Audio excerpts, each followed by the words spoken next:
What is the difference between first-person, second-person, and third-person narration? If you're writing a story or even just a simple letter, you might have wondered about the different ways you can tell your tale. Let's break down the three main types of narration: first-person, second-person, and third-person. First-person narration is when the narrator is directly involved in the story. This means the narrator uses words like I and we to describe their own actions and thoughts. For example, I went to the store, or my backpack fell on the ground. This type of narration makes the reader feel very close to the narrator, almost like they're experiencing everything firsthand. On the other hand, third-person narration involves a narrator who is outside the story, describing the characters and events using pronouns like he, she, or they.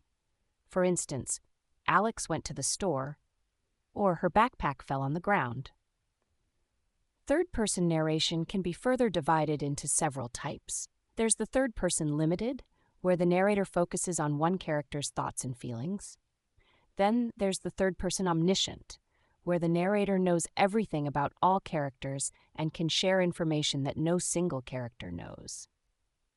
Finally, there's the third-person objective, where the narrator only reports on actions and dialogue without delving into characters' thoughts or feelings.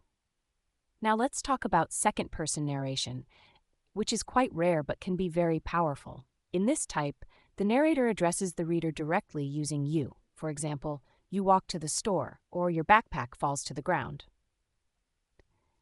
This type of narration is not common in novels, but can be found in instructional texts or interactive stories. The choice between these types of narration depends on what you want to achieve with your story.